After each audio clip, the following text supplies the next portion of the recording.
cette deuxième table ronde de la matinée, qui est l'éducation scientifique, comment former à l'esprit critique et à la démarche scientifique.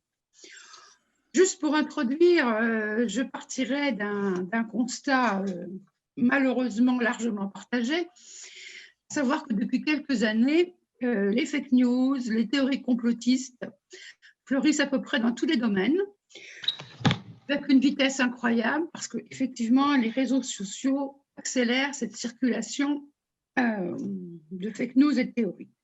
On l'a vu à l'occasion des attentats de 2001, mais on le voit aussi, évidemment, à l'occasion de cette pandémie. Et je crois que le succès d'un film comme le succès de Hold Up nous laisse à la fois pantois et en même temps nous interroge. Donc, ce constat, bien sûr, ça nous interroge au moment même où développer l'esprit critique relève, je crois, d'un enjeu majeur au service de la construction de l'émancipation sociale, professionnelle et citoyenne de l'individu. À partir de là, je vais poser beaucoup de questions. Comment construire une pensée critique? Quel rôle joue la formation depuis le plus jeune âge jusqu'à l'université? Sur quelle démarche, sur quelle pratique peut-on et doit-on s'appuyer pour développer une pédagogie susceptible de former à la critique et à la démarche scientifique? Sachant que le développement de l'esprit critique est d'une part au centre des missions de l'école et d'autre part le garant d'un esprit éclairé et autonome capable d'évaluer l'information. Sachant aussi, et j'en terminerai là-dessus, que l'acquisition d'un esprit critique est une dynamique, jamais un acquis définitif. Voilà, à partir de ces questions, je vais donc vous passer la parole à nos trois intervenants que je présente d'abord par ordre alphabétique, à savoir Thomas Durand, ensuite Michel Goldberg et Philippe Watrelot. Mais en fait, l'ordre alphabétique correspond tout à fait à l'ordre dans lequel ces intervenants vont intervenir. Je commence donc par passer la parole à Thomas Durand. Thomas Durand, qui est donc écrivain, biologiste, cofondateur de l'Association pour la science et la transmission de l'esprit critique, l'ASTEC, et de la chaîne YouTube La Tronche en biais. Voilà, Thomas, je vous passe la parole et je vous la laisse pour un quart d'heure, 20 minutes. Bonjour, merci beaucoup de m'avoir invité. C'était intéressant d'avoir cette discussion avec vous. Alors, j'ai préparé un petit PowerPoint pour explorer une petite partie de la question, à savoir la question du doute. Et donc, j'ai appelé ça « Savez-vous douter ?» Alors, je vais essayer de partager ça. Alors, je n'ignore trop comment faire, mais je vais y arriver. Le PowerPoint ici. Est-ce que vous voyez ce qui se passe? Oui. Avez-vous un partage d'écran? Et si je fais ça, vous voyez? Oui. Voilà. Donc, savez-vous douter? Il me semble que l'une des réponses aux questions que vous avez posées sur comment on partage, comment on enseigne l'esprit critique, c'est sur comment on maîtrise le doute. C'est l'outil qu'on utilise pour être critique. Et donc, moi, j'appartiens à une famille philosophique, intellectuelle qui s'appelle la zététique ou le scepticisme. C'est-à-dire, la zététique est définie comme étant l'art du doute par Henri Brock et le scepticisme étant plutôt dans la veine anglo-saxonne du scepticism, donc le scepticisme scientifique, c'est-à-dire la méthode, en fait, c'est l'ADN de la démarche du chercheur. Et elle repose sur l'idée fondamentale que nous n'avons pas un accès direct, illimité, immédiat et naturel à la réalité. On perçoit le monde à travers différents filtres et trouver ces filtres, les comprendre et éviter qu'ils nous trompent fait partie du travail de l'esprit critique. Et donc, donc c'est cette illusion qu'on a accès au réel, elle est malheureusement extrêmement répandue. Il y a beaucoup de gens qui sont très intuitifs, qui pensent que leur intuition leur permet de donner accès au réel. Et ça, c'est peut-être l'illusion la plus importante que nous, on doit combattre, entre guillemets, parce que lorsqu'on croit avoir accès au réel, en fait, on n'a accès qu'à une petite partie. C'est-à-dire que les faits que nous connaissons sur la réalité reflètent une petite partie du réel. Donc, soit c'est cette partie-ci, soit c'est cette partie-là. Et au final, quand on prend l'image globale, on comprend que l'image globale, elle ne dit pas ce que disent chacune des deux parties. Mais même pour comprendre l'image centrale, il faudrait savoir qui sont sur l'image, qui prend l'image, où est-ce que ça se passe, quand ça se passe, pour quelles raisons la photo a été prise, pour quelles raisons moi je vous en parle. Donc, il y a plein de questions à se poser autour d'une image. Et il faut se retenir de croire que parce que l'image est réelle, alors l'interprétation qu'on a de l'image est réelle. Il y a beaucoup de gens dans différents types de croyances, en particulier, puisque les zététiques, c'est aussi l'approche du paranormal d'un point de vue rationnel pour justement se poser ces questions-là, qui confondent leur interprétation, qui est parfaitement réelle, avec la réalité de ce qu'ils croient avoir vécu ou de ce qu'ils croient être vrai. Donc le problème qui se passe, c'est que dans notre accès au réel, nous avons accès à des faits, ou en tout cas, on pense qu'on a accès à des faits, et dans la plupart du temps, lorsqu'on se pose la question, lorsqu'on n'est pas prudent, on retient les faits et on oublie qu'il y a un contexte derrière les faits. Or, si on oublie le contexte, en réalité, on ampute les faits d'une grande partie de leur signification, et ça cause des problèmes. Donc, pour montrer ça, le plus simple outil, c'est encore tout ce qui va être illusion d'optique. Donc, j'ai préparé quelques petites illusions pour vous montrer. Et on va constater qu'il y a un vrai décalage entre notre perception et la réalité de l'image ou de la vidéo qui est sur l'écran. Donc là, vous avez, si tout le monde voit l'illusion de Ebbinghaus, c'est marrant, ça ne... Ah oui, voilà, il faut faire ça, parce qu'en fait, j'ai deux écrans, c'est n'importe quoi, c'est compliqué. Ah, c'est planté, qu'est-ce qui se passe? Pourquoi ça plante? Alors, pardonnez-moi, parce que comme j'ai deux écrans, c'est un petit peu... Alors, je vais revenir ici, et je vais faire ça. Et là, ça marche. On est d'accord? Donc, vous avez sur votre écran 6 disques bleu-gris et un disque orange. Et nous sommes 100% à avoir l'impression que le disque orange change de taille. Sur la réalité de l'image, le disque ne change pas de taille. Ce qui change, c'est le contexte autour du disque qui nous donne l'impression, par contraste, par différents types de mécanismes, que le disque change de taille. Donc, même quand on sait, parce que je vous le dis et vous me croyez, j'espère, que le disque ne change pas de taille, on n'arrive pas à voir le réel tel qu'il est. Donc, non seulement il y a des filtres, mais en plus, ces filtres, on ne peut pas les réparer. Donc, il faut faire l'effort de dire attention, ce que je perçois n'est pas la réalité. Excusez-moi, parce qu'en fait, on ne voit pas de disque, on voit fait. Ouais, donc en fait, vous voyez cet écran-là. Pardon, Oui. attendez, vous voyez cet écran-là. Et moi, je voudrais que vous voyez l'autre écran. Donc, comment ça se fait que lorsque je lance Attendez, je vais arrêter l'écran et je vais le recommencer. Et je vais recommencer ici. Et là, ça ira beaucoup mieux. Et là, vous voyez, ça devait marcher à un moment donné. Et là, vous voyez les disques qui se déplacent. Toujours pas. Ça y est. Ça y est. Voilà, la technique. Vous voyez, donc le filtre, c'est que moi, je voyais ma réalité via un écran que je pensais partager. Et en fait, je partageais un autre. Et personne ne s'en rendait compte. Donc voilà, encore un exemple in situ. On voyait bien là qu'on a différents disques qui bougent.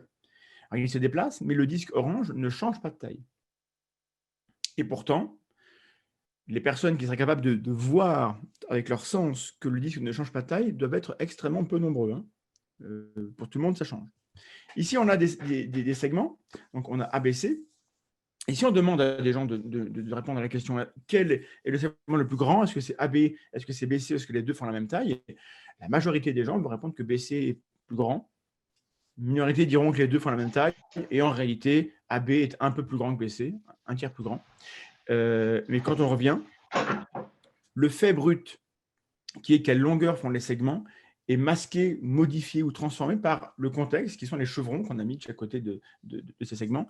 Et il est quasiment impossible pour un œil comme ça de se rendre compte que AB est plus long que BC. Donc, non seulement on a des filtres, mais ils persistent, encore une fois. Et ces illusions optiques, on a d'autres illusions qui sont des illusions logiques et qui posent problème. Une dernière, ici, vous avez une image avec deux disques. J'appuie sur un petit bouton, on a une vidéo et on a l'impression que les disques se déplacent. Alors, on voit bien qu'ils restent à la même place, mais on a quand même cette impression bizarre qu'ils bougent et les flèches nous indiquent un petit peu ce qu'on perçoit. Alors là, ils s'étendent ou ils se rétrécissent.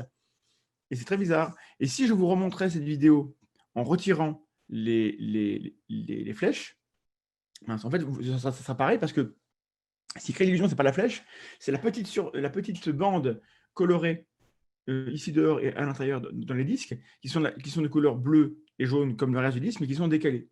Et ce petit décalage-là provoque une sensation de déplacement. Et encore une fois, on a beau savoir que ça ne bouge pas, on ne peut pas s'empêcher de voir le mouvement. Au cinéma, on a beau savoir qu'on a une succession d'images fixes, on voit un mouvement, etc. Donc, la réalité du monde est parfois extrêmement différente de la perception qu'on peut en avoir. Et donc, ça implique quoi? C'est vrai qu'il faut douter de nos perceptions parce qu'elles elles nous mentent. Donc, ce qui se passe, c'est que le monde réel est très complexe. On pourrait percevoir une infinité de stimuli, de vibrations, de rayonnements, de molécules ou tout ce qu'on veut. Mais le corps humain est ainsi fait que nous avons des récepteurs en nombre limité et donc nous recevons une partie infime de tous ces stimuli. Donc, le corps humain contient des récepteurs au son, à la lumière, à la douleur, à la température. Donc, on a quelques dizaines de récepteurs. Et cette réception donc, permet de capter un signal qui est transformé, qui est transmis dans le système nerveux. Et à la fin, nous en créons une perception. Et donc, nous avons conscience de la grille de perception sur laquelle vont s'allumer des concepts ou des objets. Et nous, ce que nous voyons du monde, c'est ça. On voit la grille. Et le monde est inaccessible parce que le monde est trop compliqué. Et donc, lorsqu'on regarde par exemple, les images qu'on a ici à droite, en haut, vous avez un objet, enfin, nous voyons un objet qui a 3 extrémités rondes, ou bien 2 carrés. Et puis au milieu, là, on est bien embêté parce que là, il se passe un truc qu'on ne comprend pas. Donc on a du mal à voir l'objet tel qu'il est dessiné, parce que l'objet tel qu'il est dessiné est impossible en 3D, mais le dessin est possible. Et pourtant, notre œil, qui est habitué aux objets en 3D, n'arrive pas à voir le dessin tel qu'il est fait. Donc il y a un problème de perception. Ensuite, on a un dessin où on voit clairement qu'il y a un lapin ou un canard. C'est l'un ou c'est l'autre. On passe de l'un à l'autre. Mais on n'arrive pas à avoir les deux en même temps. Donc, on a comme ça 2 interprétations. Puis en dessous, on a une tasse de café. Nous Voilà. n'avons pas ça. Vous n'avez pas ça. Bah, écoutez, je ne comprends pas ce qui se passe. Je ne peux pas vous dire. Je n'ai pas d'aperçu de ce que vous voyez, donc je ne me rends pas compte. Pas les grilles. Vous avez les grilles du jour. Moi, je ne comprends pas. Alors, je vais continuer parce que comme je n'ai pas d'aperçu de ce que je suis censé vous montrer, malheureusement, je n'ai pas de solution à vous proposer. En plus, je fais des bêtises. Donc, je reviens. Voilà. Je vais continuer. Donc, bref. Tout ça pour vous dire que entre... Le public se multiplie pour dire que eux voient les dessins. Très bien. Alors, tant mieux. Donc là, est-ce que vous voyez écrit réel et perception, représentation? Oui. Alors, donc, tout va bien. Donc, si vous voyez ça, donc, entre le réel et notre perception, il y a des phénomènes qu'on appelle les biais cognitifs, qui sont extrêmement nombreux. Donc, je vous invite à vous intéresser. En un quart d'heure, je n'ai pas le temps de vous en parler. En gros, on a tous ces phénomènes qui nous poussent à arriver à des conclusions qui sont parfaitement logiques pour nous, qui sont parfaitement sensées, raisonnables et même rationnelles, et qui pour autant sont en décalage avec le monde réel. Et ce décalage, il a pour raison principale, pas toujours, mais essentiellement, la plupart des biais, une négligence, un oubli ou une cécité au contexte. Et pour vous l'illustrer, je vais vous raconter une petite histoire. C'est l'histoire d'une dictée à l'école, pour vous montrer à quel point c'est parfaitement évident et en même temps invisible. Dans une école, on a fait une expérience, on a proposé une dictée aux élèves, à tous les élèves, et on a relevé le nombre de fautes, parce que une dictée, c'est le principe, hein, on fait la dictée et on relève les fautes. Et on a voulu comparer les résultats des élèves à des tas de facteurs différents pour évaluer qu'est-ce qui crée des élèves bons en orthographe, qu'est-ce qui crée des élèves mauvais en orthographe. Il y a plein de données, et notamment, on s'est intéressé à la taille de leurs pieds, et on s'est rendu compte que lorsqu'un élève avait les pieds courts, il n'était pas bon en orthographe. Et lorsqu'il a les pieds très longs, il est plutôt meilleur en orthographe.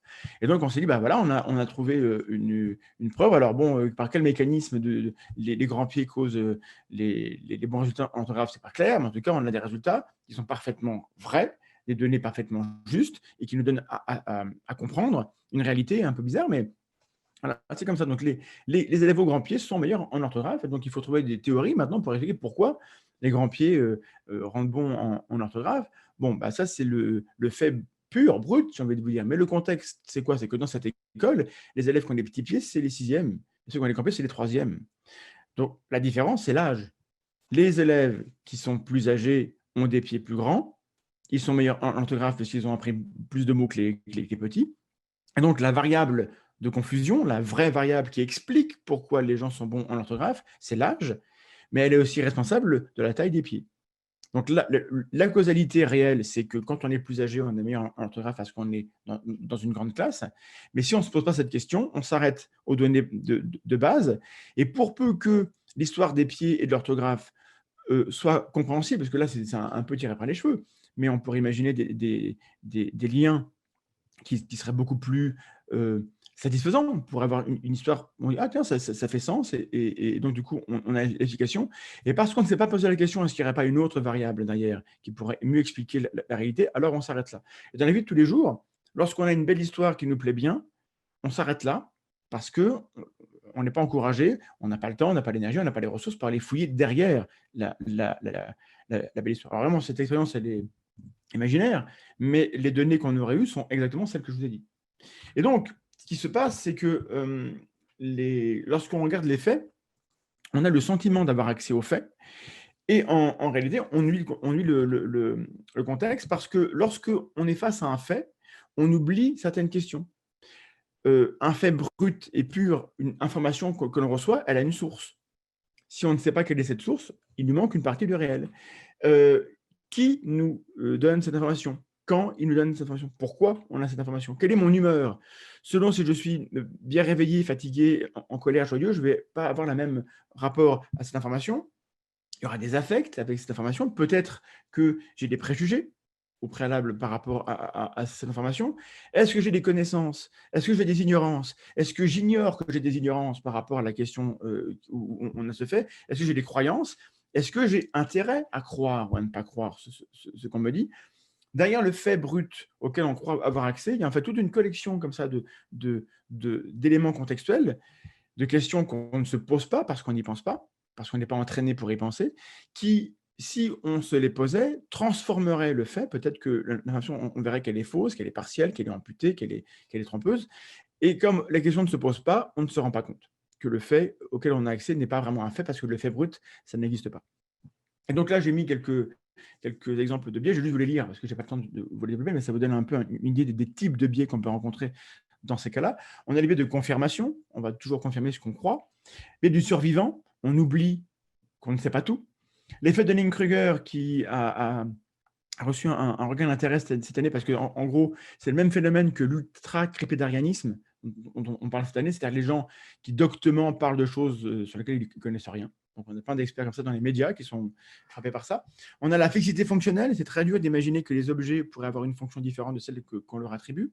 La cascade d'engagement qui est responsable, dans une partie en tout cas, des dérives vers les pensées extrêmes, l'effet de simple exposition, l'effet spectateur, l'erreur fondamentale d'attribution, il y en a comme ça des dizaines. Tous ces biais-là, qui, lorsqu'on les explique, sont simples à comprendre, si on ne se pose pas la question de leur existence, on ne peut pas les voir. C'est comme l'air autour de nous, l'air est là, mais on ne voit pas.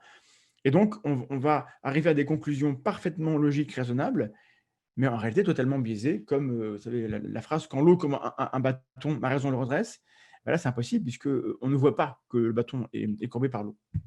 Et donc, pour ne pas être pessimiste, est-ce qu'il y a un remède? Oui, il y a des remèdes. Le remède, il est simple à énoncer et c'est beaucoup plus difficile à mettre en place. C'est le questionnement. Il faut toujours avoir une sorte d'hygiène mentale, comme ça, de se forcer à se poser des questions sur les choses que l'on veut croire.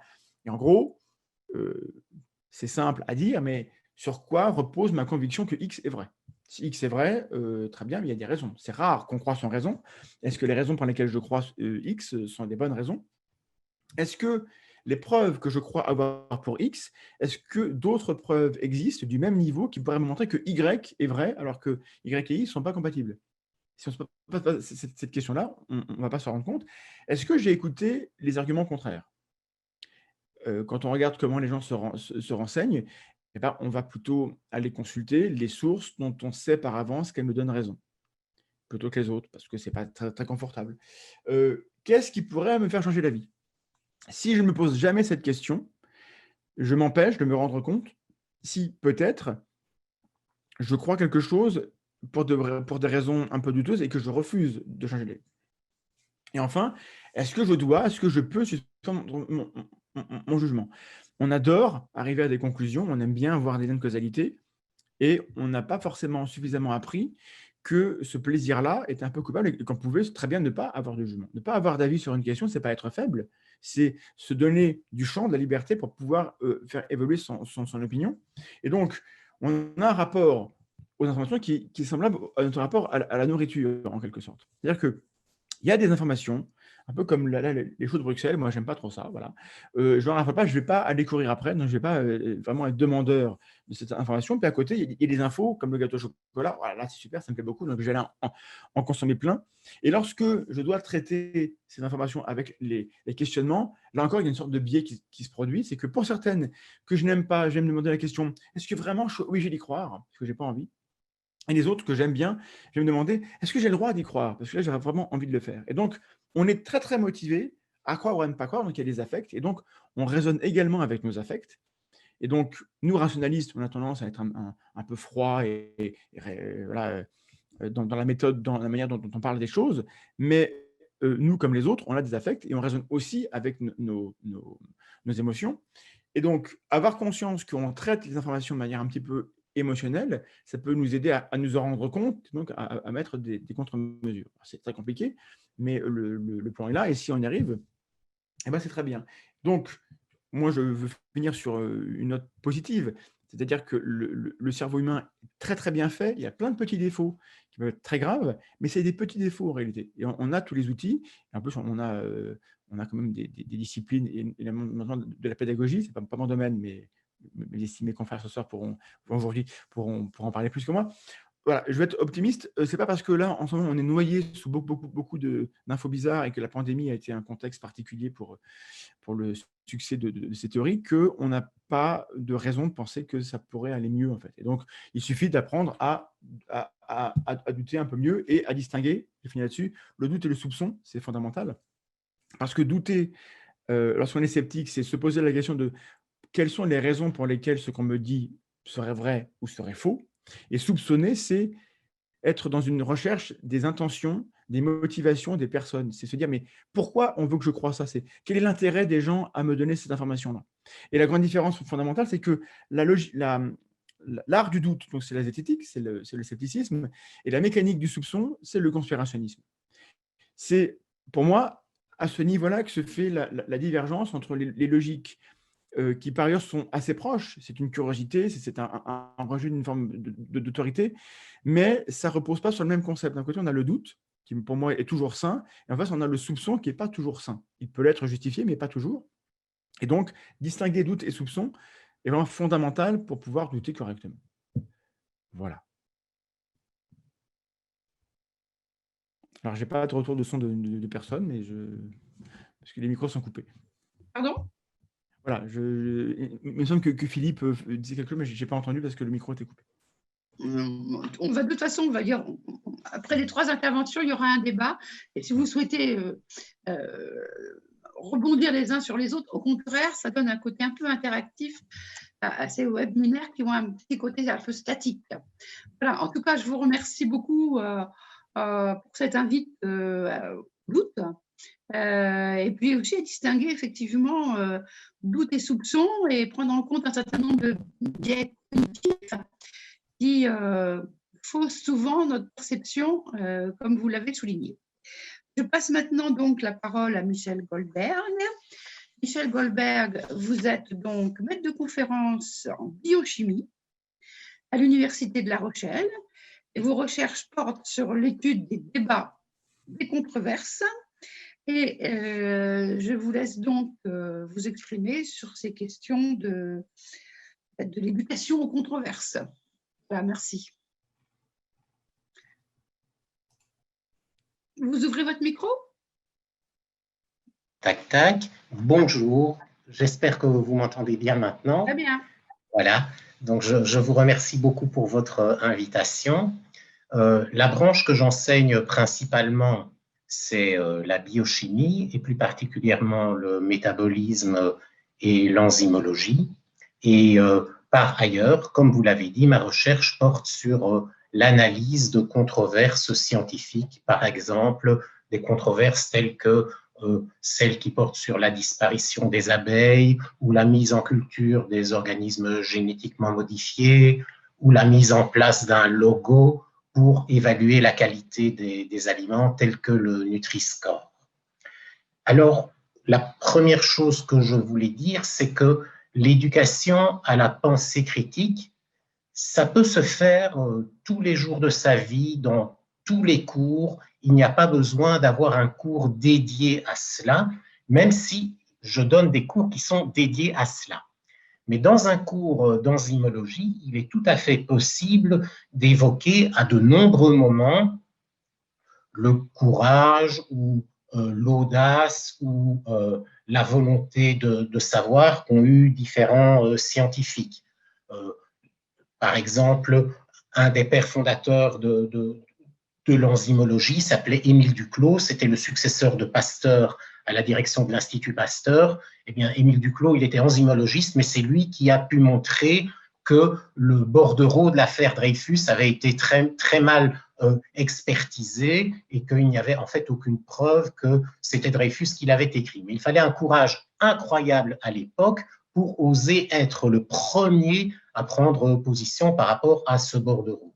Et des exemples tels que celui-là, il y en a de nombreux dont on peut parfaitement parsemer son cours en donnant des exemples qui prennent chaque fois 1, 2, 3 minutes à l'intérieur d'un cours d'1 heure et demie.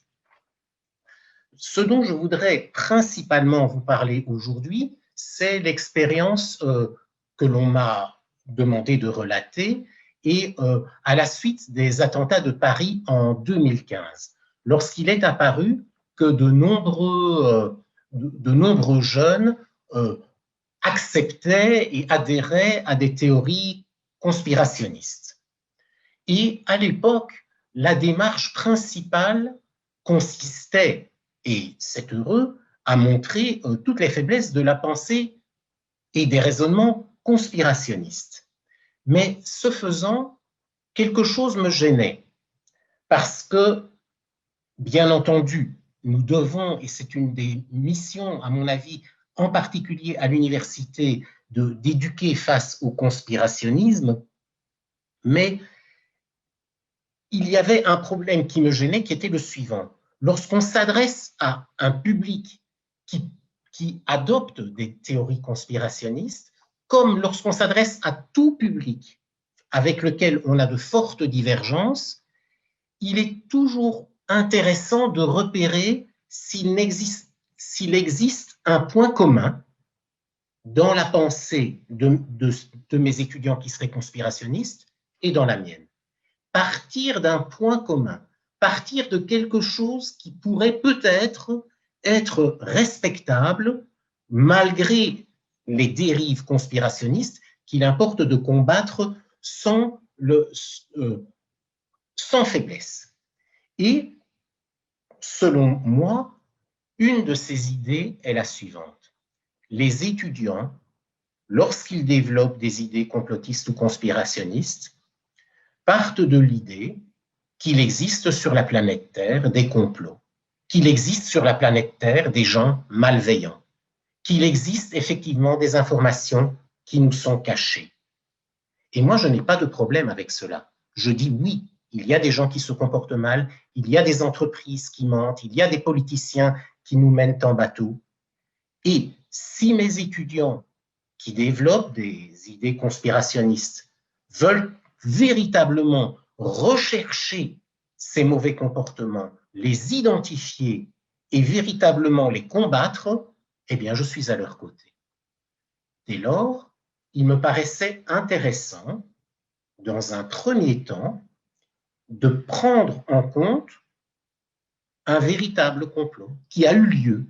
Et l'exemple que j'ai pris, et dont je vais un petit peu parler, c'est une entreprise mise en place pendant des dizaines d'années par l'industrie du tabac pour nier l'existence de la toxicité du tabac et ensuite du tabagisme passif. Oui, il y a eu de la désinformation, oui, il y a eu des mensonges qui ont coûté la vie à des millions de gens. Et si vous voulez savoir comment les choses se sont passées, allons-y voir. Ce que j'ai oublié de dire il y a un instant, c'est que le conspirationnisme n'est pas une façon de raisonner qui est propre à des jeunes des milieux défavorisés. le conspirationnisme se retrouve partout. Il se retrouve dans les courants politiques, parmi les gens les plus brillants.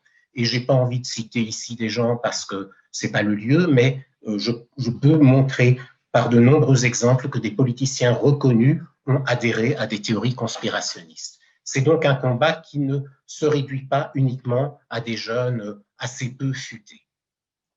Alors, à propos du tabagisme, voilà le travail que je propose à mes étudiants. Je leur montre déjà que la désinformation, la volonté de tromper le public, elle démarre dès les années 20, au travers de publicités, au travers d'influenceurs, qu'on s'est servi de médecins, qu'on s'est servi d'infirmières. Et je leur montre des photos de publicité de l'époque, de médecins qui vantent certaines publicités, qui vantent le tabac, de sportifs qui vantent l'usage du tabac. Je leur montre qu'à cette époque, on avait compris l'importance de la sexualité, peu après que Freud soit devenu un psychanalyste connu dans le monde entier, et à quel point la publicité a utilisé la sexualité et nos désirs profonds pour faire en sorte que les gens se mettent à fumer. Puis, je montre à mes étudiants comment l'industrie du tabac, consciente dès les années 30 de la toxicité du tabac, a essayé de détourner l'attention, de faire croire que la toxicité dont souffraient des malades des poumons provenait de quantité d'autres sources. Voilà. Je montre que des fausses revues ont été mises en place par l'industrie du tabac, de faux colloques universitaires, que toute une rhétorique a été mise en place pour faire croire que le tabac n'était pas toxique. Voilà. Puis, bon, en 1981, paraît une étude sur 90 000 femmes au Japon. Les femmes ne fumaient pas au Japon, c'était un trait culturel des femmes. Et l'on montre sur 90 000 personnes dans tous les milieux, agriculteurs, paysans, ouvriers, intellectuels, partout, que au plus le mari fume, au plus la femme meurt du cancer. La femme qui ne fume pas.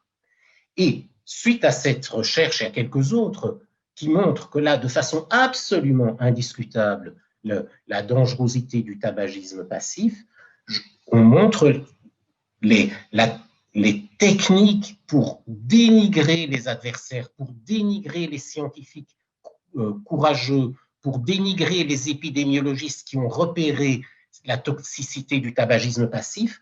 Il y a tout un vocabulaire qui se met en place, qui a été pensé avec intelligence par des gens qui étaient universitaires, qui étaient sociologues, qui étaient linguistes, comment détourner l'attention, comment stigmatiser les gens qui relevaient la dangerosité du tabac pour les dénigrer, pour les déclasser. Voilà. Donc, des mauvais comportements, il y en a eu de nombreux, et les étudiants qui tombent dans le piège conspirationniste, il me semble important qu'ils entendent qu'il y a quelque chose qui peut-être être respectable dans leur raisonnement et qui est le fondement, à savoir, je voudrais bien comprendre les comportements dangereux, les comportements délétères faits par des gens puissants sur cette planète. La deuxième partie de mon travail, oui, et alors excusez-moi, mais tout ce qui a été fait pour démontrer la toxicité du tabagisme passif, ça a nécessité le courage de journalistes, d'épidémiologistes, de médecins, de juristes, de juges, d'avocats, de législateurs, de linguistes, d'historiens des sciences. Il a fallu du courage, certains ont perdu leur travail. Bref, pour démonter un véritable complot, eh bien, ça peut être des années d'un travail collectif et c'est ainsi que l'on combat les complots qui, à mon grand regret, existent. À l'inverse, prenons les soi-disant complots qui fleurissent sur Internet et à ce moment-là, je prends un exemple avec mes étudiants, je leur montre une vidéo plutôt bien faite, à mon grand regret, parue sur Russia Today, donc je ne dois pas devant la LDH dire ce que c'est que Russia Today et qui montre que les attentats de Paris ont été organisés par le gouvernement Hollande. Et à ce moment-là, il existe un contraste saisissant entre le travail courageux qui a été entrepris pendant des dizaines d'années pour montrer la toxicité du tabagisme passif et d'autre part, la faiblesse de la rhétorique, la faiblesse des preuves et la fausseté des preuves dans une vidéo qui cherche à nous démontrer que les attentats de Paris ont en fait été organisés par le gouvernement français lui-même. À ce moment-là, il devient possible de démonter le raisonnement complotiste, de montrer qu'il repose sur des explications simplistes, sur des confusions entre les indices et la preuve, sur des biais d'intentionnalité dans lesquels on va chaque fois essayer de trouver une mauvaise intention chez celui que l'on veut combattre, sur la confusion dont a parlé un peu le professeur de zététique qui a parlé juste avant moi, entre la corrélation et la causalité. Et puis aussi montrer cette rhétorique du discours complotiste, qui est une rhétorique de l'évidence dans laquelle on dit « mais tout le monde sait que, personne n'ignore que », etc. Cet ethos, cette façon de se présenter comme des gens courageux qui vont démonter des complots qui n'existent pas. Bref, à mon avis, il est possible d'éduquer à une formation citoyenne et critique qui éventuellement va démonter des complots et en même temps de combattre le complotisme qui en est une version maladive, dangereuse et qui, surtout, n'a jamais révélé un seul vrai complot. Je vais peut-être m'arrêter ici et lors de la discussion, je reprendrai bien volontiers. Parfait. Merci de votre attention. Merci beaucoup. Oui, pour cet exemple concret de démarche pédagogique. Je pense qu'effectivement, c'est très intéressant de pouvoir avoir ça en tête. Alors, la démarche pédagogique que vous avez évoquée concerne plutôt des étudiants à l'université. Je vais passer maintenant la parole à Philippe Watrolo, qui est professeur de sciences économiques et sociales, mais qui est aussi formateur, après avoir été formateur à l'UFM, il est aujourd'hui à l'INSPE de Paris, et qui est connu, je crois, de beaucoup d'entre nous, en tout cas de beaucoup de ligueurs, en tout cas beaucoup d'enseignants, à cause justement, grâce, je ne sais pas comment il faut dire, au cahier pédagogique dans lequel il écrit et qu'il anime depuis un certain temps. Et puis peut-être justement le fait de lui donner la parole permettra d'évoquer comment étudier, comment former l'esprit critique à un autre niveau que l'université. Voilà. Donc, Philippe Watrolo, je vous passe la parole. Merci beaucoup. Oui, vous avez évoqué les cahiers pédagogiques. Je vais donc en profiter pour faire une toute petite publicité pour la revue. Un numéro qui date de janvier 2019 et qui s'intitulait justement « Former l'esprit critique ». Alors, je ne vais pas m'appuyer uniquement sur cela, mais ça donne une indication sur la teneur de mon intervention qui portera essentiellement sur cet angle pédagogique. C'est-à-dire, en fait, on peut débattre du principe de l'esprit critique, de l'esprit scientifique, la démarche scientifique, etc. J'ai essayé dans ma petite introduction de montrer que les deux éléments étaient liés, l'introduction qui est dans le dossier des participants. Ici, je vais surtout essayer de me concentrer sur, en fait, l'ensemble de compétences et de pratiques que cela suppose. Donc, si l'on veut former à l'esprit critique et à la démarche scientifique, et pour moi, ces deux éléments sont intimement liés, ça me semble peut-être l'angle à essayer de développer ici ce matin, c'est-à-dire quelles compétences précisément, quelles qualités et quelles pratiques pédagogiques on peut essayer de développer. Toutefois, juste un petit mot, parce que tout à l'heure, un de mes prédécesseurs dans le débat a évoqué le fait de savoir s'il fallait faire une un enseignement spécifique de l'esprit critique. Alors ça, c'est une vraie question qui est très intéressante et qui nous renvoie à, à des dangers qui sont ceux de l'ensemble du système éducatif. Alors, il y a dans l'enseignement secondaire et même dans l'enseignement primaire des moments qui sont plus spécifiquement consacrés à l'esprit critique.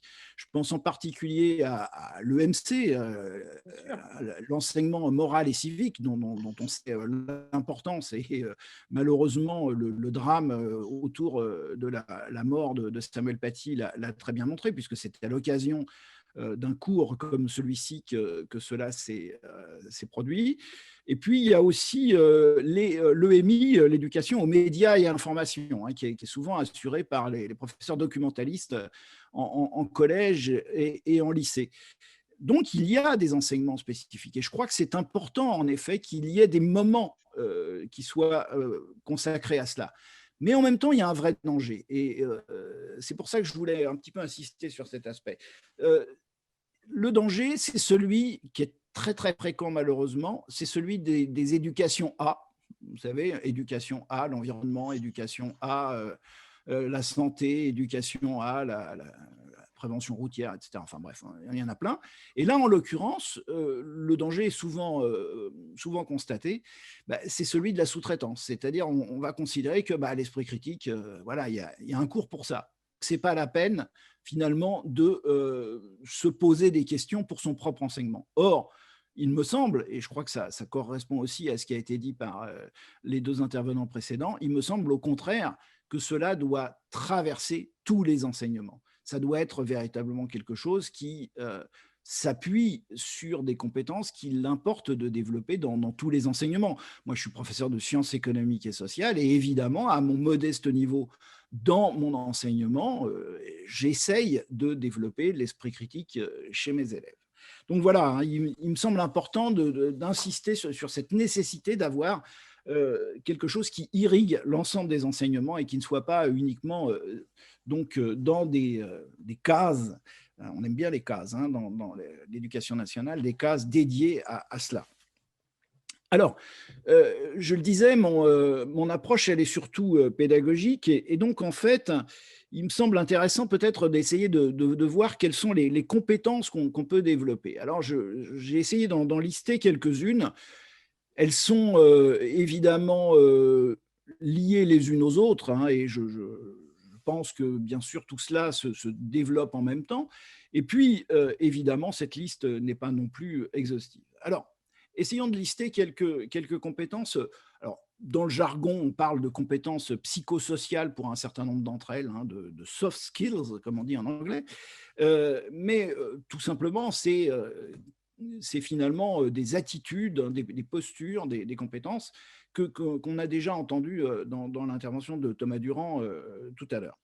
En premier lieu, la curiosité. Moi, ce qui me semble très important quand on veut travailler avec des élèves, c'est de développer cette position de la curiosité. Moi, je dis souvent à mes élèves et leurs parents, quand je fais les réunions parents-professeurs, que ce qui m'intéresse, moi, c'est d'avoir en face de moi des élèves curieux, des élèves qui s'intéressent à, par exemple, l'actualité, dans mon cas précis, mais aussi, par exemple, dans le domaine scientifique, c'est tout ce qui concerne aussi le travail sur des énigmes, par exemple. Et on voit bien la résonance que cela a sur les pratiques pédagogiques elles-mêmes, puisque si c'est un cours strictement descendant, eh ben cette curiosité-là, cet appétit, voilà, il apparaît moins, évidemment.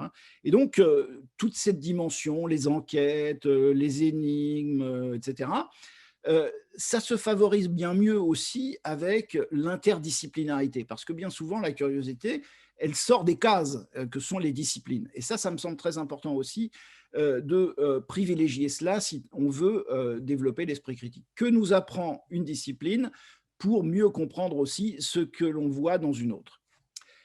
Deuxième compétence qui me semble très importante, c'est la qualité, c'est l'écoute. Accepter le débat me semble être un élément absolument essentiel. Et donc, la pédagogie du débat, le rapport un petit peu démocratique au savoir, le problème du questionnement. Et j'ai beaucoup apprécié tout à l'heure la distinction qui était faite entre le doute et le soupçon. J'ai trouvé que c'était tout à fait remarquable et j'ai bien noté cela parce que je m'en resservirai par la suite. Tout ça, c'est évidemment extrêmement important. C'est-à-dire que dans l'écoute, dans la capacité à écouter les autres, il y a évidemment aussi cette confrontation avec l'autre, avec l'altérité. Et ça, cette éducation-là à l'écoute de l'autre, elle doit être évidemment de tous les instants. Créativité également. Alors, ça peut sembler curieux, mais il me semble que la créativité, elle est essentielle également à développer si l'on veut développer l'esprit critique. Pourquoi? Parce que lorsqu'on est dans une démarche de créativité, on est forcément dans une démarche d'essai-erreur. Et donc, on est obligé de mettre en doute ce qu'on a fait pour réussir à dépasser d'éventuelles erreurs et produire quelque chose de nouveau. Donc ça me semble aussi quelque chose à développer. Et évidemment, bien sûr, ça renvoie aussi à la nécessité de mener des projets. Et donc, mener des projets, ça me permet d'insister également sur une autre dimension qui est la coopération, collaborer, coopérer. Ça me semble essentiel parce que bien sûr, ça renvoie à ce que je disais il y a quelques minutes, ça renvoie à tout ce qui va permettre de se confronter à l'autre. Quand on mène des projets, eh ben, on est obligé évidemment de discuter avec les autres, d'être dans une démarche un petit peu, alors pardon pour le jargon, socio-constructiviste, on est obligé de confronter des hypothèses. Et bien sûr, ces hypothèses-là qui sont celles qu'on va poser ensemble, ça suppose bien sûr aussi de faire des compromis et ça suppose aussi de développer réellement une argumentation. On ne peut pas résoudre une difficulté, on ne peut pas débattre, on ne peut pas véritablement avancer sur un projet si on est uniquement dans l'affirmation, si on est uniquement dans quelque chose qu'on assène comme une vérité absolue, on est obligé d'argumenter. Et cela, c'est valable y compris dans les plus petites classes, dès l'école primaire, mettre en place des situations, des dispositifs qui permettent véritablement de travailler sur des projets de manière coopérative, à mon avis, ce sont des éléments essentiels pour véritablement former à l'esprit critique. Et donc, ça veut dire aussi qu'il faut également développer… Alors, ce que certains, je pense notamment aux travaux de Michel Grondeux, qui a beaucoup travaillé ces questions, qui l'appelle l'autonomie. Dans l'autonomie, lui, l'autonomie de pensée, bien sûr, lui, il met se méfier des préjugés, en fait. Tout ce travail qu'on peut faire aussi, et j'ai beaucoup apprécié tout à l'heure les travaux sur les illusions d'optique. Moi, j'avais travaillé aussi un petit peu là-dessus quand je faisais de l'éducation média. Et ça me semble également quelque chose de très fécond avec des élèves, parce que, évidemment, on sait bien qu'il y a toujours des choses qui semblent intuitives, qui semblent évidentes, mais qui sont de l'ordre des préjugés, des prénotions. Et ils sont nombreux, évidemment, dans les sciences dites exactes, mais aussi dans les sciences sociales. Moi, je suis confronté sans cesse, en sciences économiques et sociales, à ce travail sur les représentations, sur les préjugés. Et donc, être capable d'évaluer ses propres préjugés, travailler sur ses prénotions pour essayer de s'en déprendre, c'est là aussi quelque chose qui me semble indispensable. Et puis, bien sûr, je dirais aussi développer… allez, on va l'appeler comme ça, la modestie.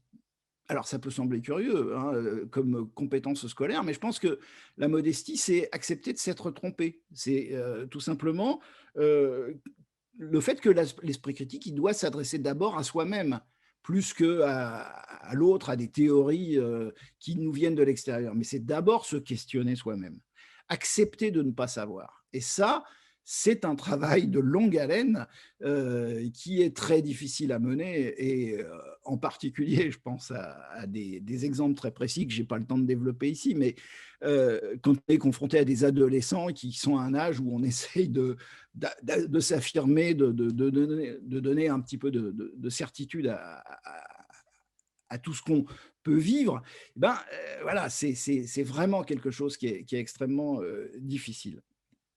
Et puis, bien sûr, dernière compétence, mais celle-ci, elle semble tellement évidente que je ne sais pas si ça mérite d'être longuement développé. C'est bien sûr développer la capacité à argumenter.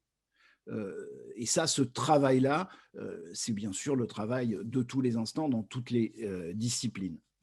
Et donc, à travers ce que je viens de dire, et ça sera mon avant-dernier point, on voit bien les pratiques pédagogiques qui peuvent se mettre en œuvre. Alors, par exemple, les débats sont évidemment des dispositifs pédagogiques très favorables au développement de l'esprit critique et de la démarche scientifique.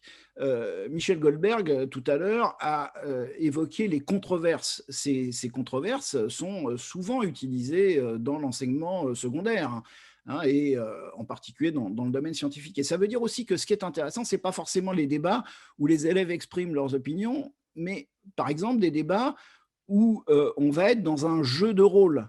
Et le jeu de rôle est intéressant parce qu'il oblige là aussi à se décentrer et à comprendre les arguments de l'autre, je reviens sur l'altérité de tout à l'heure, pour justement développer ses propres arguments ensuite.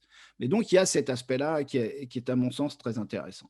Les enquêtes, d'une manière générale, les démarches de projet, je l'ai dit et je n'ai pas le temps de le développer, les ateliers médias et la réflexion sur l'actualité sont évidemment essentiels et ne devraient pas être réservés simplement à ces quelques moments d'éducation aux médias et à l'information qu'on peut trouver dans les CDI, dans les centres de documentation et d'information.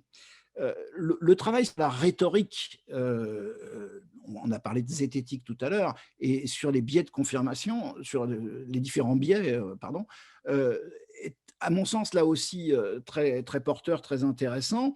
Je voudrais citer, mais on pourrait en citer plein, mais par exemple le travail qui a été fait par Sophie Mazet en lycée, hein, qui vient de sortir un nouveau bouquin sur justement le manuel d'autodéfense intellectuelle, et le travail qu'elle fait avec ses élèves en lycée est tout à fait admirable. Et c'est donc aussi quelque chose qui me semble important. Un point encore qui est trop souvent négligé chez les enseignants qui sont pris, bien sûr, par je dirais, l'urgence des programmes, c'est également le travail sur l'épistémologie, c'est-à-dire l'origine, la réflexion, l'histoire de chaque discipline. Ce travail sur l'épistémologie me semble indispensable, là aussi, si l'on veut véritablement placer les élèves dans un esprit critique et dans une véritable confrontation à la démarche scientifique. Alors, un dernier point avant quelques mots de conclusion. Malgré tout cela, on pourrait se dire, c'est formidable, on a des pistes, voilà ce qu'il faut développer. Il y a quand même quelques dangers. Le danger, c'est que bien sûr, tout ça, ça reste du domaine de l'école. Et les élèves peuvent être amenés à avoir finalement un poids des représentations de ce qui se dit dans la famille, de ce qui se dit dans leur milieu social, qui est tel que finalement, on peut avoir un double discours. On peut avoir des élèves qui vont développer un discours très esprit critique, anticonspirationniste, etc. Mais une fois passé la grille du collège ou du lycée, retomber dans un certain nombre de travers. Le poids des représentations, le poids du milieu social est très important, et il y a un côté un peu quelquefois décevant lorsqu'on constate qu'il peut se produire ce phénomène. Il y a aussi quelquefois le fait que, à force d'asséner des arguments contre le conspirationnisme, contre tout ce qui va finalement à l'encontre de l'esprit critique, on aboutisse à un effet boomerang finalement qui serait de se dire finalement voilà, s'ils mettent tant d'énergie à combattre ça, c'est peut-être que tout n'est pas complètement faux, et donc ça peut évidemment renforcer les certitudes. Voilà, donc ce que j'essayais de vous dire sur finalement les pistes pédagogiques dans la formation évidemment, hein, qu'il faut mener à tous les niveaux, évidemment les élèves. Et j'ai envie de terminer là-dessus, mais aussi sur les enseignants, parce que ce travail d'esprit critique, il est toujours à refaire. Rien de pire qu'un enseignant qui penserait avoir la méthode et avoir finalement toutes les réponses. Je crois que l'esprit critique, il s'adresse d'abord aussi, avant tout, aux enseignants eux-mêmes. Et c'est peut-être cela qui est important, c'est cette idée que l'esprit critique, c'est une dynamique qui doit être sans cesse renouvelée. Je vous remercie. Notamment, je pense qu'il y aura des questions là-dessus, d'avoir souligné les problèmes de formation des deux côtés. Formation du côté des jeunes, mais aussi formation du côté des enseignants. Et on ne peut pas... Enfin, les expériences récentes montraient qu'on ne peut pas comme ça asséner une parole et que ça, il y a besoin d'explications. Voilà. Je vais passer la parole à Marie-Christine. Moi, je reviendrai sans doute après pour une question. Je vais passer la parole à Marie-Christine, justement, pour l'ensemble des questions. Marie-Christine, tu as la parole. Alors, je ne sais pas si vous avez vu, mais il y a beaucoup de questions. Il y a beaucoup de questions. Mais quand même, un certain nombre, je trouve, se rejoignent. Donc, je vais essayer de faire un fil conducteur, au moins par rapport à certaines.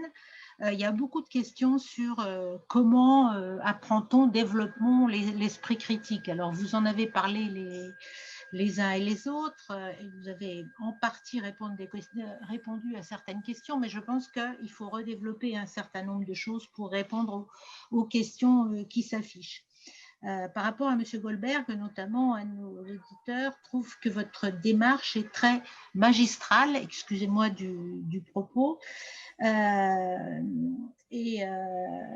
dans la façon de transmettre la connaissance. Donc, on se demande comment réagissent vos étudiants? Est-ce qu'ils sont aptes à faire eux-mêmes après leur propre recherche et à développer, à nier, pardon, les théories complotistes qu'ils avaient eux-mêmes développées au départ.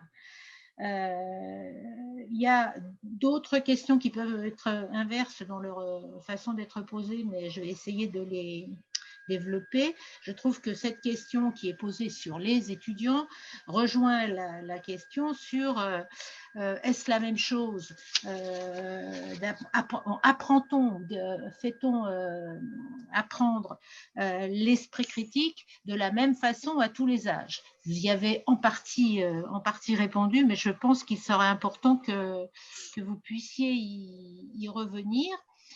Comment le développer justement en fonction de l'âge? Ne devrait pas le développer dès le plus jeune âge. Il y a un auditeur qui dit que les expériences notamment d'apprentissage de la philosophie dès la maternelle sont des exemples très intéressants. Et ne devrait-on apprendre ce qu'un auditeur appelle le savoir-savoir, comme tous les autres apprentissages initiaux, donc le développement de l'esprit critique tout à fait dès le départ. Est-ce que les enseignants sont suffisamment formés pour cela, notamment dans une société où on développe des savoirs, et je mets des guillemets, des connaissances, des informations peut-être plutôt. Et donc, est-ce que les journalistes ne devraient pas avoir un rôle en la matière? Eux-mêmes ne devraient-ils pas être formés? Et alors, il y a même un auditeur qui dit qu'il devrait avoir un doctorat de recherche pour pouvoir travailler là-dessus, mais je pense que c'est un peu exagéré et volontairement forcé. Et puis, justement, comme on développe de plus en plus, on est face à face à de plus en plus de connaissances, est-ce que... Comment on réagit alors que la société en général, les citoyens en général sont incités d'une certaine façon à avoir un avis sur tout Et je crois que pendant la période du Covid, justement, on l'a beaucoup vu se développer. Je pense que pour une première slave, ça devrait suffire.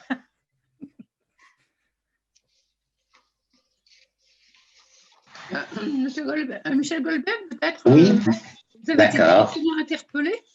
Oui, alors j'avais lu la question de cet intervenant.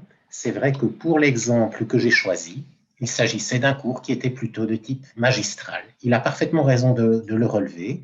Et si la pédagogie s'arrêtait là, elle serait bien insuffisante. J'en conviens avec lui. Alors, il y a d'autres aspects de mon travail dont j'avais décidé de ne pas parler pendant le quart d'heure qui m'était attribué, mais il existe des travaux dirigés qui se répartissent sur 6 séances d'1 heure et demie et qui portent sur un grand thème. Ce grand thème, par exemple, une année, ça a été le logo pour évaluer la qualité des aliments, le Nutri-Score. Il y a toute une controverse là derrière sur laquelle je ne discuterai pas. Une autre année, ça a été, par exemple, la disparition des abeilles. Et cette année, du fait du confinement, j'ai dû revoir ma pédagogie. Je n'ai pas pu faire cette expérience à mon très grand regret. Eh bien, à ce moment-là, d'une part, les étudiants travaillent en groupe, comme l'a dit le troisième intervenant, l'importance de négocier ces arguments, de les confronter à l'avis des autres, d'être capable d'entendre les avis des autres. Les étudiants sont amenés à repérer les différents courants qui s'expriment au sujet d'une controverse, les différentes thèses en présence, les argumentaires en faveur de chacune de ces thèses, les rhétoriques mises en place pour tenter de persuader tant qui le grand public, qui les hommes politiques. Bref, il y a un véritable travail qui est fait en groupe, qui s'échelonne sur plusieurs séances et qui se termine par une présentation qui est soit écrite, soit orale, selon ce que le groupe choisit de faire. Et à ce moment-là, je pense qu'on ne peut plus parler du tout de cours magistral parce que les étudiants sont véritablement amenés à utiliser soit leur savoir préalable, soit les savoirs qu'ils ont acquis dans le cadre de mon cours où l'on étudie la rhétorique, où on étudie l'argumentation, et véritablement, c'est leur personnalité qui émerge. On m'a aussi demandé si certains étudiants niaient des théories complotistes après avoir reçu cet enseignement. Alors, il faut savoir que jamais un étudiant ou exceptionnellement rarement un étudiant va dire « Ah oui, j'étais complotiste et je ne le suis plus ». Ça n'arrive jamais une chose pareille. Donc, effectivement, on ne peut pas mesurer de cette façon-là l'effet d'une pédagogie. Mais par contre, lorsque je développe la pensée critique, je peux vous dire que mon cours d'enzymologie, les critiques par la suite, puisque je donne en même temps le cours d'enzymologie et en même temps le cours d'argumentation, les critiques et la participation des étudiants au cours d'enzymologie augmentent énormément lorsqu'on apprend à développer sa pensée critique dans le cadre du cours sur l'argumentation. Voilà, je m'en tiens là pour l'instant et je réinterviens bien volontiers.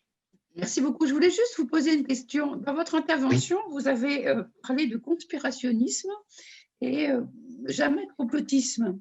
Est-ce que vous faites une différence entre les deux? Alors là, vous me prenez un petit peu au dépourvu. Je pense qu'il existe un distinguo entre ces deux notions, mais pour ne rien vous cacher, je préfère pas répondre aujourd'hui parce que je n'ai pas préparé la question.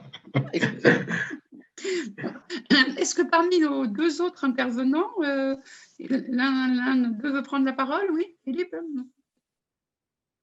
Oui, deux, trois petites choses par rapport aux très nombreuses questions et vraiment, je remercie les participants de toutes ces questions. Alors, donc, par exemple, quelqu'un a parlé de la discussion à visée démocratique et philosophique. Vous savez que dans l'éducation nationale, on adore les sigles, donc la DVDP. À l'école primaire, et c'est effectivement quelque chose que j'ai oublié de citer et qui est bien sûr très intéressant et très utile pour former les plus jeunes hein, dès le cours préparatoire à l'esprit critique. Ça, c'est vraiment quelque chose d'important. Il y a un film qui s'appelle « Ça commence aujourd'hui » qui est remarquable là-dessus. Je renvoie aussi aux travaux de mon ami Michel Tozzi sur cette question. Autre point important que j'ai oublié de citer tout à l'heure et qui est essentiel, quelqu'un évoquait l'expression « savoir-savoir ». Alors ça me semble extrêmement important c'est ce qu'on appelle là aussi dans le jargon pédagogique la métacognition, c'est-à-dire la capacité à réfléchir sur la manière dont on apprend. Et ça, c'est, à mon sens, tout à fait complémentaire de cette réflexion sur l'esprit critique que j'évoquais. Prendre le temps en classe de réfléchir sur qu'est-ce qu'on a appris, comment on l'a appris, tenir presque un journal de ses apprentissages est un bon moyen aussi de prendre du recul sur tout cela. Autre élément très rapide, j'ai aussi beaucoup apprécié une expression qui était utilisée dans un des commentaires qui parlait de la manière finalement dont sont organisés les programmes et les enseignements d'une manière générale en parlant de sac de savoir. Et je trouve l'expression assez juste parce que malheureusement, je suis très critique là-dessus, sur notamment la manière dont les programmes dans l'enseignement secondaire en lycée sont élaborés. Le principal ennemi de l'esprit scientifique et critique, c'est l'encyclopédisme. C'est l'accumulation de savoir qui empêche au final de prendre le temps de toutes ces pratiques pédagogiques que j'évoquais et qui finalement conduisent à ingérer des savoirs sans véritablement les digérer. Et je prends des métaphores biologiques, hein, vous avez vu, et donc au final aboutissent à l'inverse, hein, c'est-à-dire que cette accumulation de savoir finalement empêche de prendre du recul. Voilà ce que je pouvais dire. Alors oui, pardon, un dernier mot aussi. On évoquait la question de la formation des enseignants.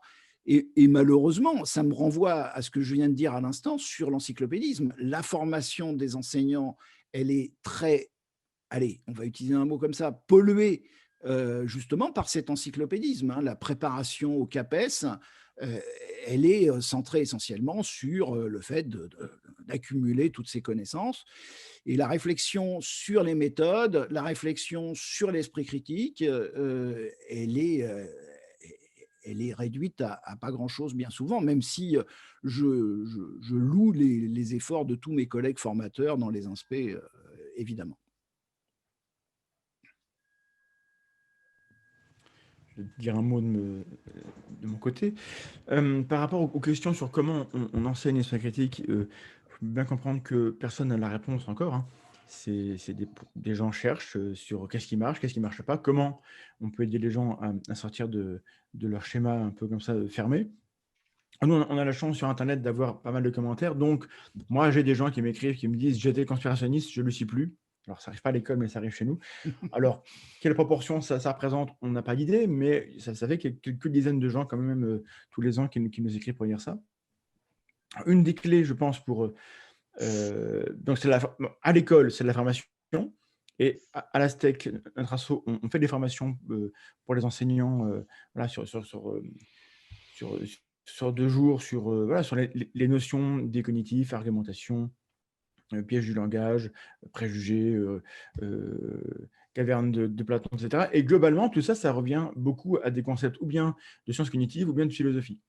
Et la philosophie pourrait jouer un rôle, mais plutôt une philosophie qui serait adossée aux sciences. En France, on a une philosophie qui est littéraire, ce qui est complètement, pardonnez-moi, con, parce que la philosophie adossée aux sciences, c'est l'esprit critique. Voilà. Donc, ce qui marche aussi, à mon sens, c'est l'exemplarité. C'est-à-dire que si le prof réussit dans son ethos, le mot a été prononcé, à incarner, entre guillemets, l'esprit critique, s'il montre qu'il est ouvert d'esprit, qu'il peut se tromper, qu'il peut l'admettre, qu'il sait qu'il ne sait pas tout, qu'il n'attend pas de son élève qu'il sache tout, mais qu'il fasse preuve d'une volonté de s'améliorer, eh ben, on encourage les gens vers les bonnes démarches. Et l'esprit critique, globalement, quand on le définit, on estime que c'est des compétences et des dispositions. Les compétences, ça s'acquiert, mais les dispositions, ça se cultive. Et peut-être que l'école peut être le lieu pour ça. Et hors de l'école, c'est justement ça qui pourrait bien, c'est que hors de l'école, où est-ce qu'on peut être confronté à l'esprit critique? Ça pourrait être dans les médias. Quelqu'un a parlé des journalistes. J'adorerais que les journalistes soient formés à l'esprit critique. J'adorerais que les journalistes comprennent que lorsqu'on enquête, on ne doit pas connaître le résultat de son enquête avant de démarrer. Regardez comment travaillent les journalistes d'enquête. En général, ceux qui finissent l'enquête, ils confirment toujours ce qu'ils pensaient au début. C'est rare qu'ils fassent l'inverse. Alors, On a du bol lorsqu'ils ont raison et qu'ils travaillent bien et qu'ils arrivent avec les bonnes preuves. Et sinon, on a hold-up, où on a Élise Lucet sur quelques-uns de ces enquêtes où clairement, elle et son équipe avaient une idée d'avance et ils sont arrivés à leur conclusion d'avance. Si les journalistes pouvaient manifester aussi une exemplarité dans la démarche de leur recherche, ça serait très, très bien. Et je voulais rajouter un mot sur, oui, sur le conformisme. Quelqu'un a évoqué ça. C'est vrai que, pour le coup, au niveau du collège et du lycée, il y a un conformisme dans ces classes d'âge-là qui est très important. Et c'est là que peuvent s'engager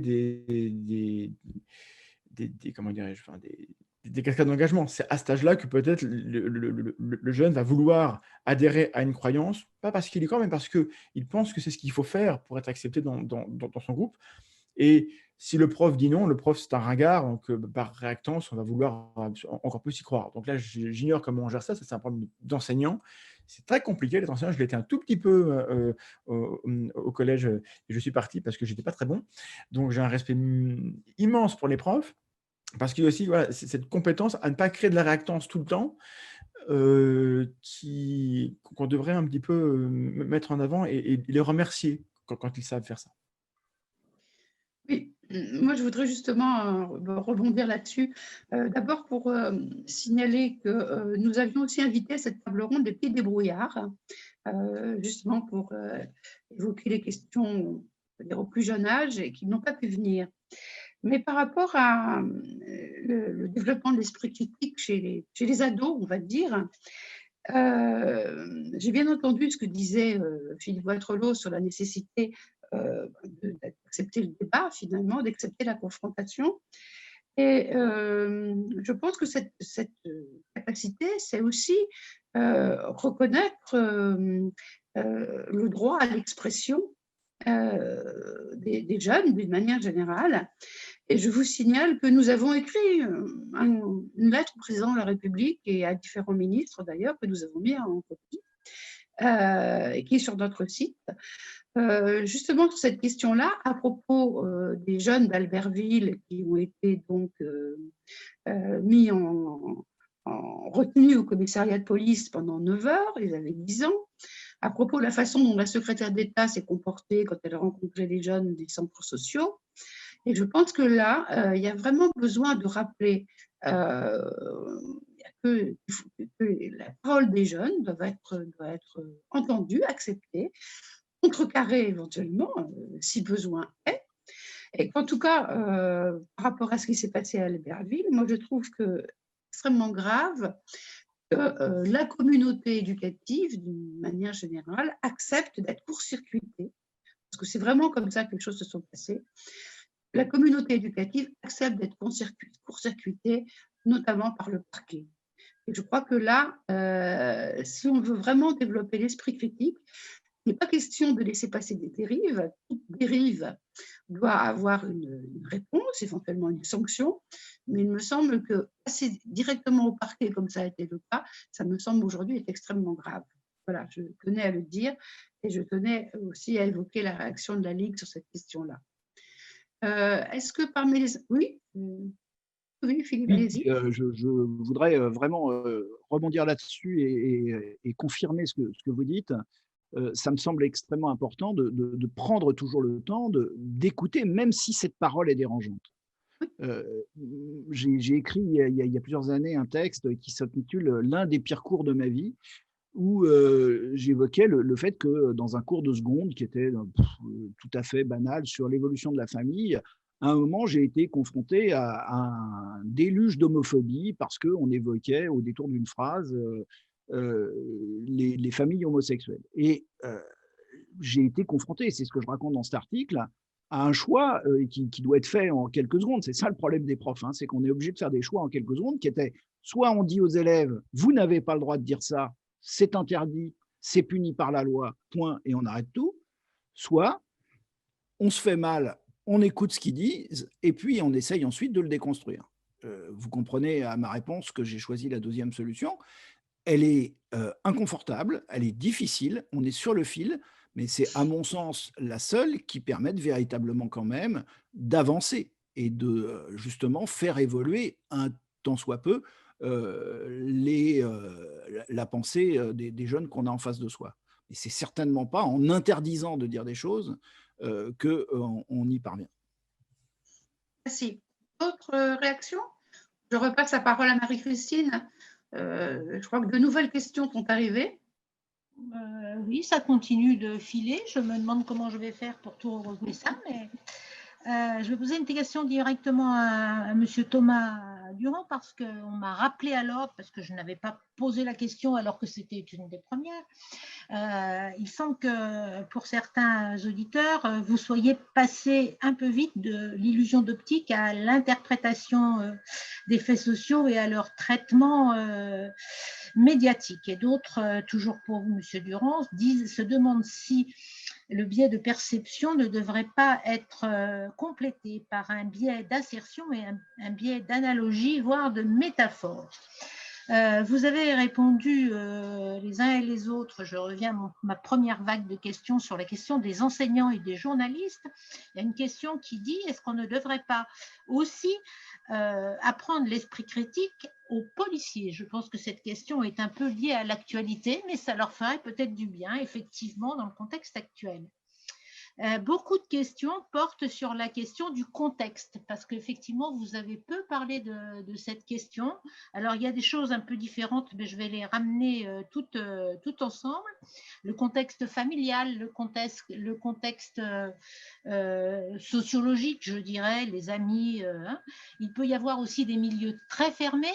On évoque les sectes, et ça me permet de dire qu'il y a une question sur comment on différencie phénomène sectaire et complotisme. Ces questions rejoignent les biais de perception et ce qu'on pourrait appeler, ce qu'un de nos auditeurs appelle les effets psychosociologiques. Et la façon de poser les questions dépend aussi de ce milieu d'où on vient. Donc, je pense que tout ça pose un certain nombre de problèmes supplémentaires. Et puis, toujours par complément de la première slave de questions, on a beaucoup parlé du milieu éducatif, je dirais. Est-ce qu'on ne devrait pas continuer la formation à cet esprit critique, y compris compte tenu de l'évolution des choses, notamment par rapport à la question des réseaux sociaux qui bouleverse un petit peu justement ce champ sociologique dans lequel on évolue. Donc, comment apprendre à développer l'esprit critique tout au long de la vie, et y compris dans les questions, il y a des réponses qui y sont apportées. Ça devrait être le rôle de l'éducation populaire. Et alors ça, c'est peut-être pour toi, Françoise, quel est le rôle de la Ligue des droits de l'homme en la matière? Est-ce que je commence? Est-ce que Françoise, vous voulez rebondir sur la dernière question? Non, commencez, je répondrai. Alors, évidemment, la critique qu'on me dit que je passe très vite des illusions d'optique aux illusions sociales, c'est parce que j'avais 10 minutes, un quart d'heure. Donc, vous pensez bien que ce raccourci, c'est parce que je vais illustrer mon propos. Évidemment que c'est beaucoup plus compliqué. Mais si je vous montre une image, en 5 secondes, on voit le problème, on voit le décalage. Si je vous montre un fait social, il faut faire comme M. Goldberg a expliqué sur ça prend beaucoup plus de temps. Donc, évidemment que l'illusion d'optique, elle a un rôle d'illustration qui permet d'entrer directement dans le sujet, de montrer qu'il y a un décalage irréversible et irréductible entre le monde réel et ce que nous on perçoit. Et que le but de l'esprit critique, c'est même pas d'avoir accès au réel, parce qu'en fait, il faut faire le deuil de l'accès au réel. C'est de se dire, je sais que je suis au moins un petit peu aveugle, mais je dois en tenir compte pour juger de manière moins définitive. Donc, évidemment. Et donc, derrière, on est moins assertif. Donc, les gens qui parlaient de débilisation ont parfaitement raison. Et le mot d'humilité a été prononcé tout à l'heure par Philippe Boîtrelot. Il faut être modeste. L'esprit critique, c'est l'école de l'humilité épistémique. Je ne dois jamais affirmer plus que ce que je peux prouver. Or, on ne peut pas prouver grand-chose. Et dans la vie de tous les jours, demandez-vous ce que vous savez, quelle preuve vous en avez. Est-ce que vous avez la preuve que votre maman vous aime? Rien. Moi, je vais y croire que ma maman m'aime, que je l'aime beaucoup aussi, mais je n'ai pas besoin de preuves. Donc, il y a plein de choses. On n'a pas de preuves, on accepte que c'est vrai, et c'est pas grave. C'est un mode de fonctionnement qui est normal. Donc, c'est normal que les gens, parfois, utilisent ce mode de fonctionnement pour des domaines où il faudrait des preuves. Il faut juste leur faire comprendre que peut-être là, il faudrait des preuves plus solides que d'autres. Et dans la question de comment on distingue la pensée sectaire du conspirationnisme, eh ben, il y a des assos comme l'UNETFI, le CCM ou le GMP qui sont des assos qui viennent en défense aux familles et aux individus victimes de sectes. Et en effet, c'est très compliqué de définir où commence une secte et où commence... parce que c'est une question d'autonomie et il n'y a pas de frontière nette entre le conspirationnisme et la pensée critique, entre le conspirationnisme et la dérive sectaire, entre la science et l'absolo-science. Il y a pas... Et ça fait partie aussi des choses. Il faut avoir l'humilité de savoir qu'il n'y a pas de limite nette et que c'est toujours un petit peu flou. Et donc, il y a des gens qui sont de très bonne foi, mais qui versent un petit peu trop près du bord flou des pseudosciences. Et ce n'est pas que de leur faute, parce que et puis si on arrive et que nous on dit non, la frontière elle est là, qu'on l'affirme et qu'on met l'autre du côté des méchants, il va retenir qu'on le met du côté des méchants. Il y a aussi cette idée d'antagoniser l'autre, dire toi tu es un conspirationniste, c'est normal que les gens réagissent en disant ce mot-là il sert à me disqualifier, d'ailleurs M. Goldberg en a parlé, parce qu'il est utilisé comme ça aussi. Donc à nous, lorsqu'on est dans l'esprit critique, de faire preuve d'un principe qu'on n'a pas évoqué, qui est un principe de charité, c'est que l'autre, si j'étais à sa place, je penserais comme lui. Plus ou moins. Et donc, si on oublie ça, l'autre, c'est un crétin, ou c'est un idiot, ou alors il est méchant. Et là, on est dans le soupçon, encore une fois. Donc, il faut que nous-mêmes, on n'ait pas de soupçon par rapport aux gens qu'on classe conspirationnistes. Et oui, il faut former les policiers comme les autres. Je pense que la formation tout au long de la vie, il faut la faire. Peut-être qu'on n'a pas encore les outils pour former les gens comme il faut, mais de toute évidence, il n'y a aucune société au monde au cours de l'histoire qui a eu à pâtir d'un excès d'esprit critique à ma connaissance. Donc on a de la marge, cultivons l'esprit critique dans toutes les strates de la société, les profs, les journalistes, les élus, les policiers, tout vous voulez. Moi je suis et on se rendra disponible à la STEC pour faire notre petite part du travail s'il faut faire, quoi. On est là. Merci. Alors, quelqu'un veut intervenir ou je donne des précisions sur la Ligue tout de suite, si vous voulez. C'est vrai qu'à la Ligue, on a tout un travail en direction des jeunes. Beaucoup de sections vont dans les établissements scolaires d'à peu près de tous les niveaux. Et on a à la fois tout un travail à travers nos concours d'essai-cris pour la fraternité qui propose à des écoles de travailler sur un thème tous les ans. Et puis, on a une initiative très intéressante sur ce plan-là, qui s'appelle la LDH en résidence. Et lors de cette initiative, il y a un groupe de ligueurs qui intervient dans les établissements scolaires et qui propose un certain nombre de débats sur des sujets précis. Alors, c'est des débats extrêmement encadrés, parce que si on veut engager aussi un débat avec les jeunes, ça tourne au café du commerce. Mais on a vraiment tout un travail. On essaye d'avoir des outils, on n'en a pas assez. Mais ça fait vraiment partie d'un des axes du champ d'intervention de la Ligue, d'autant plus qu'il y a dans les missions de la Ligue un côté éducation populaire auquel nous restons extrêmement attachés. Voilà, je ne sais pas si j'ai répondu. Michel ou Philippe, avez-vous quelque chose d'autre à ajouter? Non. Je prends juste la parole une minute pour dire que je partage ce que disait le précédent intervenant sur la nécessité d'aller vers différents publics, notamment on parlait de policiers, moi je pensais des militaires, des gens, si ces métiers-là nous proposaient de travailler avec eux, ce sera avec grand plaisir. Bon, pour l'instant, je vais travailler avec des animateurs dans des cafés organisés par l'association des petits débrouillards, dans des lycées, des collèges, parfois même à l'école primaire. Et puis, je rejoins aussi une idée qui a été énoncée, selon laquelle il est vraiment important de se former soi-même tout au long de sa vie à sa propre pensée critique. Et parfois, on se rend compte de nombreuses bêtises que l'on a pensées dans le temps et parfois assez récemment, et on n'en est pas trop fier. Donc, c'est un travail à faire sur soi-même, j'en conviens aisément. Voilà.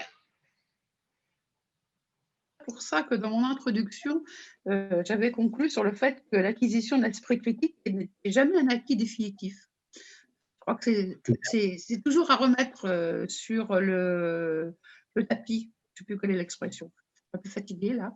Mais je crois que c'est vraiment une dynamique. Le terme a été utilisé et moi, j'y tiens aussi beaucoup, justement, par rapport à cette acquisition.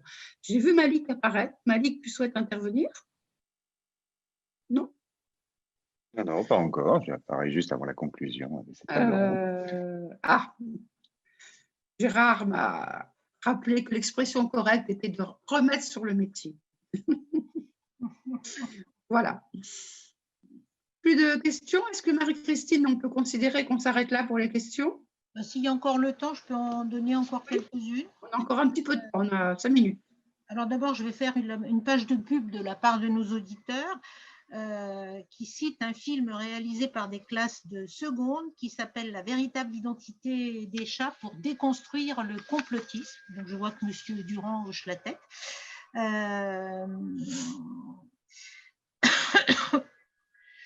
Le film est remarquable. Monsieur Waterloo aussi, donc approbation. Oui.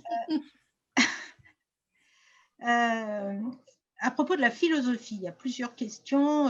Est-ce que la philosophie comme outil de développer l'esprit critique? Alors, je crois que vous n'avez pas répondu à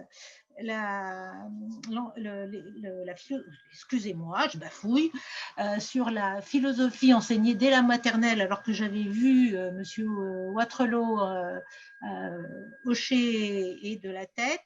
Mais on dit aussi, est-ce que la philosophie qui est enseignée n'est pas-elle trop littéraire ou uniquement littéraire et pas suffisamment logique? Et que cette philosophie logique n'apparaît qu'à l'université. J'ai envie de dire, moi, ça dépend peut-être des profs. Et tout particulièrement, une question qui me paraît intéressante pour Philippe Waterloo, on lui demandant de développer ce qu'il a... Waterloo, pardon. À chaque fois, j'escanne votre nom, c'est pas nouveau. Hein, donc... Non, mais ça fait 60 ans, je suis habitué. Je n'ai pourtant pas d'admiration pour Napoléon, je vous rassure. Est-ce que vous pouvez développer ce que vous avez appelé les éducations? Et puis, une interrogation. En vous entendant, certains entendent que l'esprit critique, l'apprentissage de l'esprit critique aurait plutôt régressé dans l'éducation ces dernières années, en pensant notamment au travail de décortication de la presse qui était faite au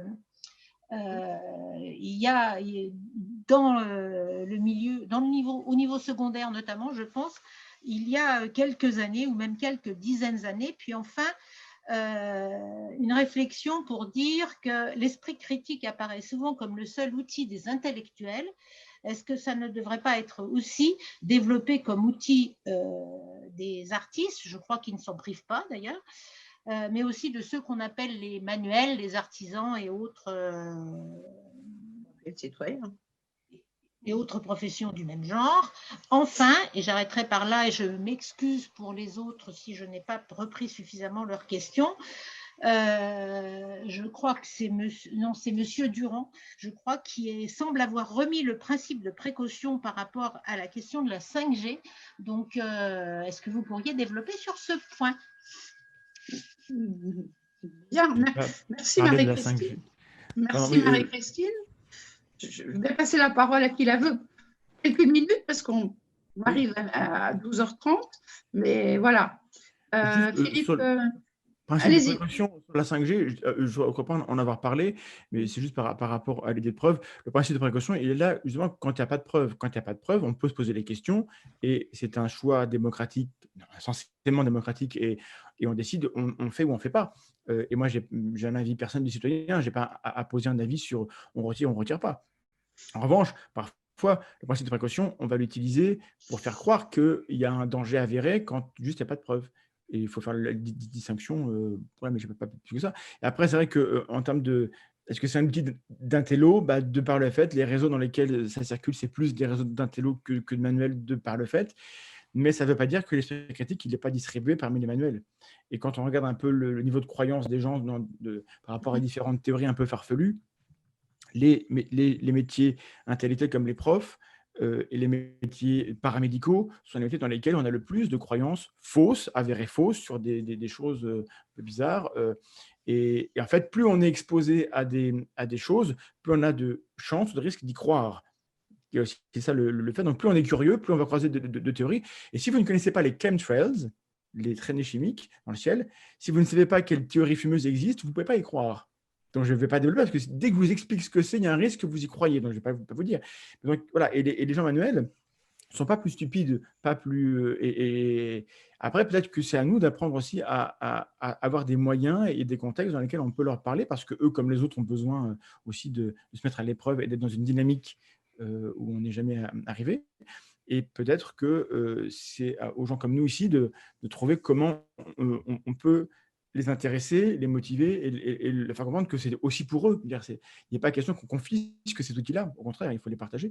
Et moi, je n'ai pas prétention de savoir comment on fait ça, en fait. Et j'aimerais beaucoup le savoir un jour. Voilà. Merci beaucoup. Philippe?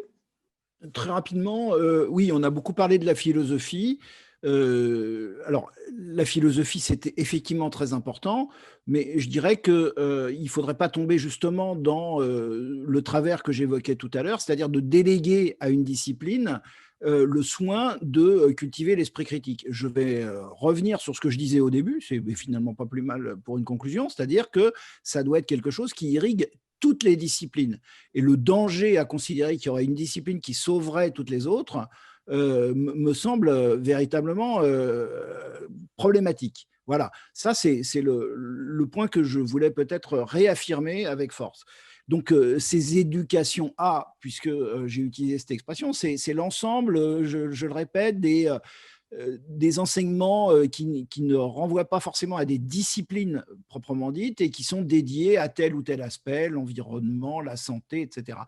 Et c'est ce que je disais tout à l'heure, je vais le redire, le danger, c'est donc de considérer que c'est uniquement à ce moment-là qu'on va le faire. Alors, dans un sens, on pourrait se féliciter, on pourrait se dire, il y a au moins à ce moment-là où on en parle, mais encore une fois, il me semble important que ces questions-là soient des questions qui concernent l'ensemble des disciplines à tous les moments de nos enseignements.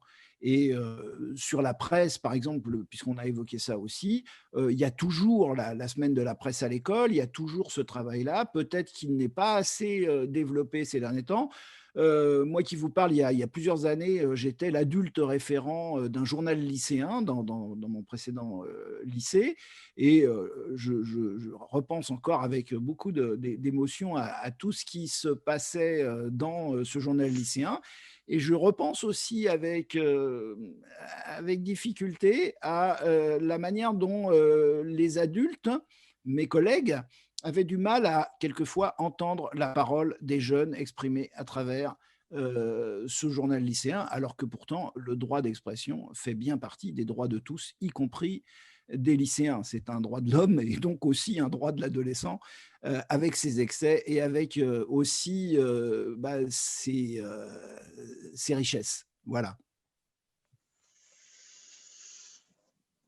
Bien. L'état d'âme, personne ne souhaite rajouter un petit mot? Écoutez, il me reste vraiment à vous remercier pour votre participation à cette table ronde qui a été fort intéressante. Vous avez soulevé beaucoup de problèmes, je crois. Mais je dis ça au bon sens du terme. Ce qui j'ai retenu, je crois que c'était Thomas Durand qui disait que par rapport à cette question de citoyenneté, on a de la marge. Donc, je crois qu'il nous appartient à tous, et bien sûr, y compris à la Ligue des droits de l'homme, de continuer au développement de cet esprit critique qui, pour nous, n'est pas, bien sûr, réservé à telle catégorie professionnelle, à telle catégorie sociale, parce que ça fait partie tout bonnement de la citoyenneté et le fait d'être citoyen ou citoyen dans ce pays.